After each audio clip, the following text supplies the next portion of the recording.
Hello, so my name is Jenny. I'm doing a Let's Play video on Angry Birds. So I'm going in through the Google Play Store. You can also go in through Apple Store as well if you have an iPhone. So you can see here it's made by Rovio Entertainment, so published by them. And it's a freemium game in terms that you don't have to actually pay to play the game. You can also pay inside, but you don't have to pay to download the game itself. The platform itself is a mobile game, so smartphone or tablet, any kind of things you can just carry around. It's very easy because it's touchscreen, so you can just kind of like move from here, just touchscreen, going back. Oh, okay. And then it's easy to carry around because it's just like a small phone. It's a casual game. You can stop at any time, so you can go into a game. And even, let's say, as you're shooting, you can just press on the right, left, and then you'll stop the game. I'm just going to go back. And then it's small, it's a simple story, it makes it fun. You can play it anywhere you go, and it's really easy to play as well. So before I start the game, I'm just going to quickly talk about the business model, which makes it pretty addicting and popular because you can have in-game transactions. You can go to like the Mighty Eagle here, which can help you get new levels, or you can go to the left power-ups, which will help you win the game.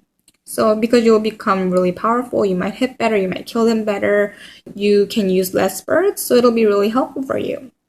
So when people are really addicted, they'll start using these things as well. And you can also see later on that right on the right here, it says remove ads because you'll see the ads will pop up every now and then.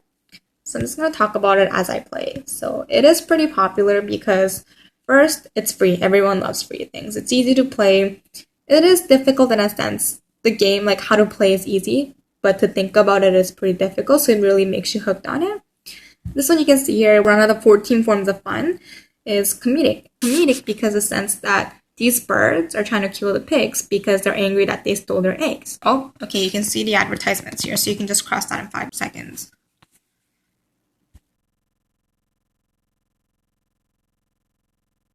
Okay, so all you're doing is you're just pulling and you're just letting go, which is one of the operative actions. That it's really simple. This is all you're doing, just using the touch screen to pull and let go.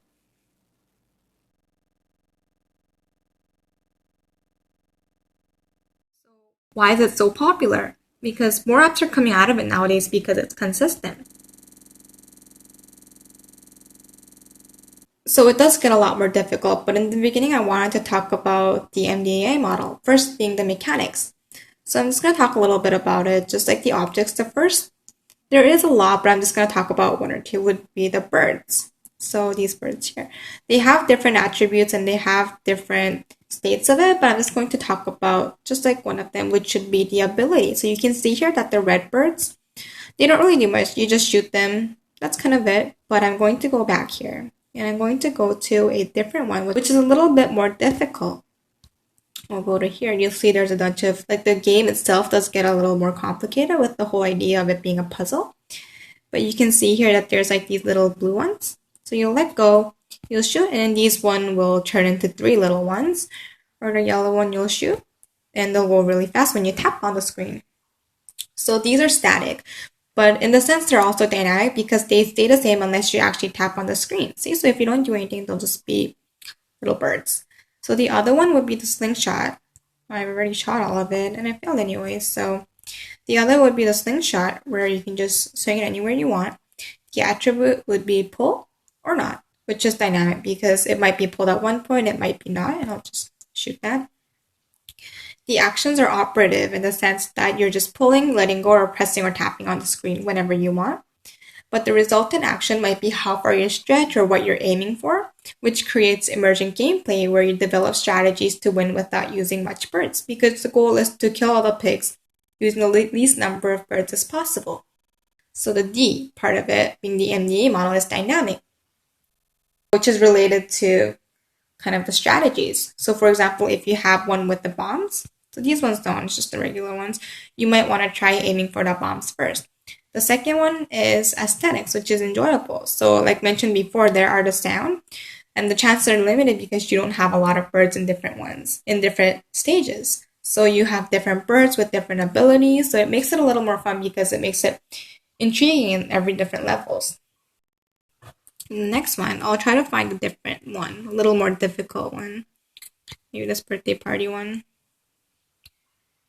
Okay, yeah, that one definitely looks a lot more harder. I'm just going to play as I talk. So this goes into the idea of genre, where the higher the level or the further you go in, the more thinking it involves and the more difficult it gets. It requires a more higher level of logic and pattern recognition and angles and how far to stretch, where to let go to plan on making it land. So lastly, what I created was a persona. So children, like let's say grade 3, a boy. He likes to play at school, he likes to get along with his friends, he likes to play these are the time when they start to become a little more social, not as much peer pressure, I would say, as like a teenager. But they want to fit in. It's a really simple game. It's pretty popular with children.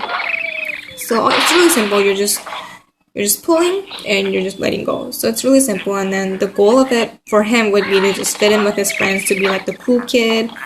The best case would be if he's really good, he beats all the levels and he can just go to school and be like, yeah, I'm really good at this. And would be, let's say, his parents buy him a lot of stuff related to this. But the worst case would be if he's not very good, his friends are better, so he's discouraged, so he doesn't want to play anymore. So I'm just going to go back here because I want to talk about what makes it related to the community through participatory play. So going back here, looking at this, you can see there's a part that says Tunes TV right in the middle. So in a sense, this is kind of like a picture that shows you're connecting to the world. So there's a social aspect of building game community through participatory play. So these are different animations, but there's card games, animation products, books, toys, even a theme park that's dedicated to Angry Birds. So it makes the player feel connected to the game and the community outside, not just the game itself. So they feel a part of the fan community in a sense. And nowadays, there's videos as well, let's say on YouTube, like social media, where even if you're just watching, you're participating because you're an audience. And this can benefit, let's say, the person who's making the video because they can get a lot of subscribers if they make it really fun. The audience, because you're getting that first-person audience experience. And then for the companies as well, because they're getting free advertisement. These are a lot of the stuff that makes the game really fun, what makes the game really popular. So next time, if you're really willing, you might want to try it out. It is pretty addicting. So, alright, bye.